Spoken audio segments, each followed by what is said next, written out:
নমস্কার সম্মানীয় দর্শক বন্ধুরা, অ্যাস্ট্রো টার্গেট ইউটিউব চ্যানেলে আপনাদের প্রত্যেককে আন্তরিক শুভেচ্ছা জানাই।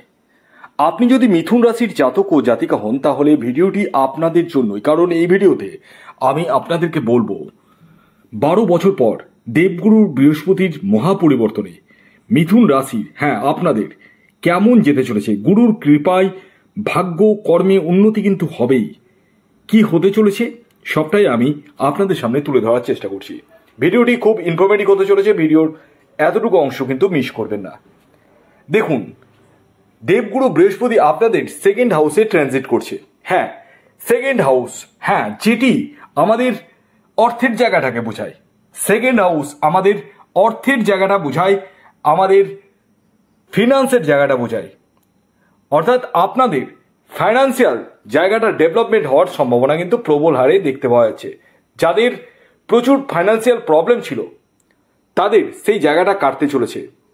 এবং সেকেন্ড হাউস মানে আমাদের মুখের বাণীকে বোঝায়।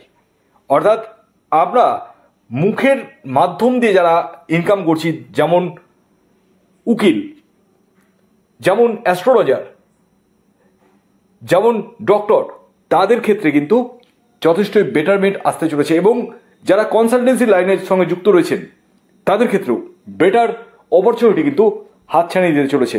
এবং এটি কবে থেকে? 19শে অক্টোবর থেকে 3rd ডিসেম্বর পর্যন্ত। অর্থাৎ 19শে অক্টোবর থেকে 3rd ডিসেম্বর পর্যন্ত দেবগুরু বৃহস্পতি কিন্তু আপনাদের এই সমস্ত কিছু দিতে চলেছে। এবং এই সময়ের মধ্যে আপনাদের পরিবার পরিজনের মধ্যে যে মনোমালিন্যতা ছিল সেই জায়গাটা কিন্তু কাটতে চলেছে।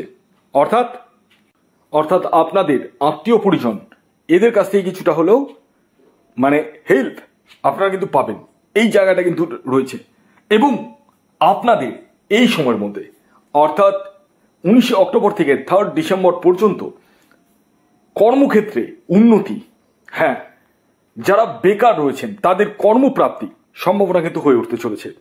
এই সময় কোনো হাইলাইটেড প্রোডাক্ট গৃহের জন্য পারচেস করতে পারেন। সেটা ফ্রিজ হতে পারে, টিভি হতে পারে, এয়ার কুলার হতে পারে, বা ওয়াশিং মেশিন হতে পারে, যে কোনো কিছু। এছাড়াও বাইক বা গাড়ি কেনার কিন্তু সম্ভাবনা হয়ে উঠতে চলেছে। দেবগুরু বৃহস্পতির দৃষ্টি পড়ছে 6th হাউসে। 6th হাউস মানে রোগ, ঋণ, শত্রুতা। অর্থাৎ আপনাদের এই সময়ের মধ্যে পেটের সমস্যা ভোগাতে পারে। খাওয়া দাওয়ার বিষয়ে যথেষ্ট কন্ট্রোল করতে হবে। এবং লিভারের সমস্যা, কিডনির সমস্যা, ডাইজেস্টিক সমস্যা হওয়ার সম্ভাবনা রয়েছে। বাইরের খাবার কিন্তু অ্যাভয়েড করতে হবে আপনাদের। এবং পাশাপাশি আপনাদের এই 12 বছর পর এই দেবগুরু বৃহস্পতির পরিবর্তনে শত্রুতা কিছু পরিমাণ বৃদ্ধি পেতে পারে। শত্রু কিন্তু মাথা চাড়া দিতে পারে, একটু কেয়ারফুল থাকবেন। তাই নিজের মনের কথা, পেটের কথা কাউকে খুলে বলবেন না। কি করবেন, কি প্ল্যানিং, কাউকে কিছু বলবেন না। নিজের মতো করে চলুন, নিজে কি করবেন সেটা ভাবুন। এই জায়গাটা কিন্তু আপনাদের ক্ষেত্রে দেখা যাচ্ছে।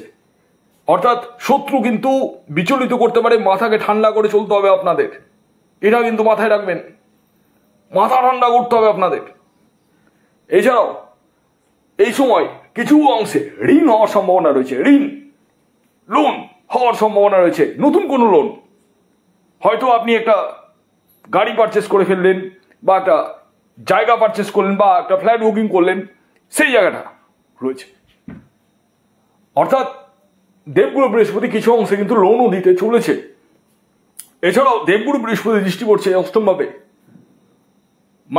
আপনাদের এই সময় রাস্তাঘাটে চলাফেরার ক্ষেত্রে যথেষ্টই সাবধানতা অবলম্বন করতে হবে। বিশেষ করে যারা বাইক বা গাড়ি চালাচ্ছেন তারা যথেষ্টই সাবধানতা অবলম্বন করবেন। এই সময়ের মধ্যে মানসিক টেনশন কিছু পরিমাণ বৃদ্ধি পেতে পারে।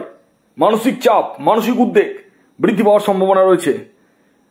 কোনো সূত্র থেকে অর্থ বা সম্পত্তি লাভের সম্ভাবনা রয়েছে। সন্তান প্রাপ্তি, সন্তান প্রাপ্তি, এটা কিন্তু আপনাদের ক্ষেত্রে দেখতে পাওয়া যাচ্ছে। অর্থাৎ সব মিলিয়ে যদি বলি, আপনাদের দেবগুরু বৃহস্পতির মহাপরিবর্তনে বিশাল পরিবর্তন কিন্তু আপনাদের জীবনে আনতে চলেছে। তো এই ছিল আজকের ভিডিও। যদি ভিডিওটি ভালো লাগে অবশ্যই লাইক করে দিন, শেয়ার করে দিন, সাবস্ক্রাইব না করে থাকলে সাবস্ক্রাইব করে ফেলুন। ধন্যবাদ।